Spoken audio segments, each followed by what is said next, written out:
We have some shakeups that are going on because of a few bad apples.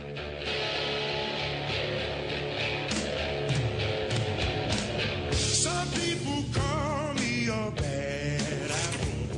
Well, I may be bruised, but I still taste sweet. Some people call me a bad apple, but I may be the sweetest apple on the tree. These are not just a bunch of bad apples. This is just a few bad apples. It's not just a few bad apples. We've got to get rid of the bad apples. You can start with Tyco. Bad apples. We know all about WorldCom. Bad apples. Xerox Corporation. Bad apples. Arthur Anderson. Bad apples. Enron, obviously. Bad apples. Kmart Corporation. The fruit cart is getting a little more full. I don't think it's just a few apples, unfortunately. I think this is the worst crisis of confidence in business. What's wrong with this picture? Can't we pick a better metaphor to describe the dominant institution?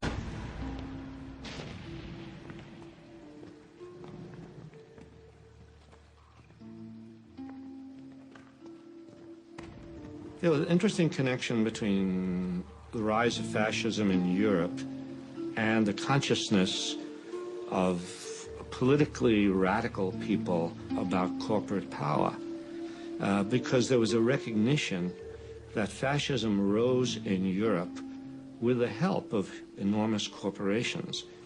Mussolini was greatly admired all across the spectrum. Business loved him. Investment shot up. Instantly, when Hitler came in Germany, the same thing happened there.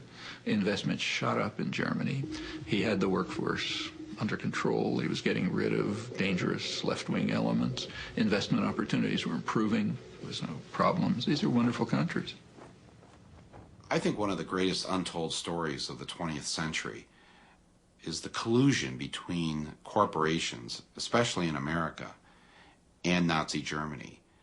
First, in terms of how the corporations from America helped to essentially rebuild Germany and support the early Nazi regime, and then, when the war broke out, figured out a way to keep everything going. So General Motors was able to keep Opel going, Ford was able to keep their thing going, and companies like Coca-Cola, because they couldn't keep the Coca-Cola going, so what they did was they invented Fanta Orange for the Germans.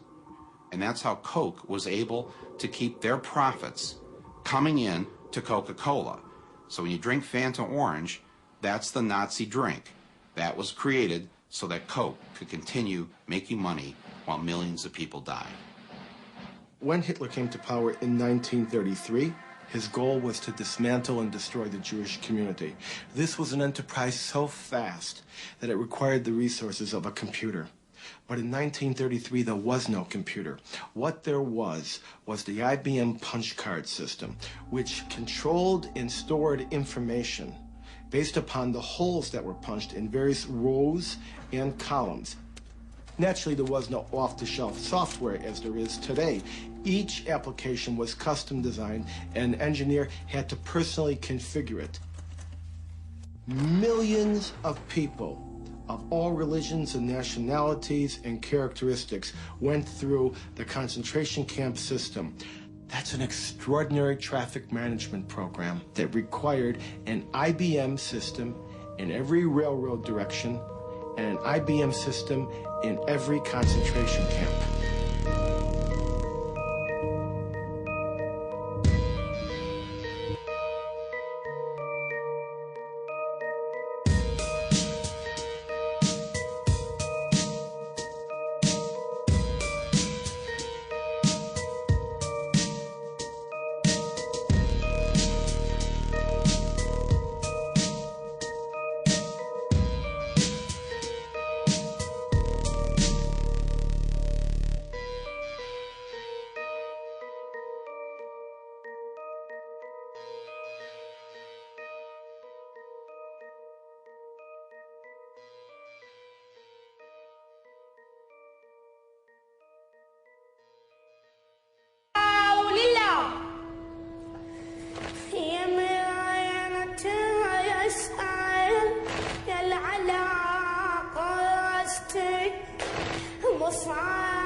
يا ابويا اشرع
The British government has learned that Saddam Hussein recently sought significant quantities of uranium from Africa.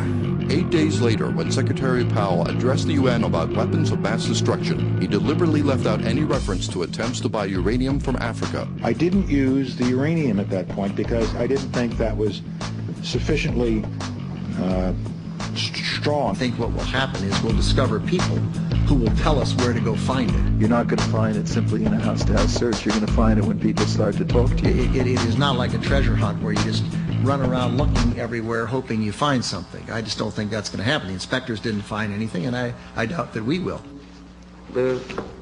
Our people are going to find out the truth, and the truth will say that this intelligence is good intelligence, no doubt in my mind. What we will do is find the people who will tell us. There are a lot of people who lie and get away with it, and that's just a fact. Is U.S. credibility on the line over weapons of mass destruction in Iraq? I'm not exactly sure what that means.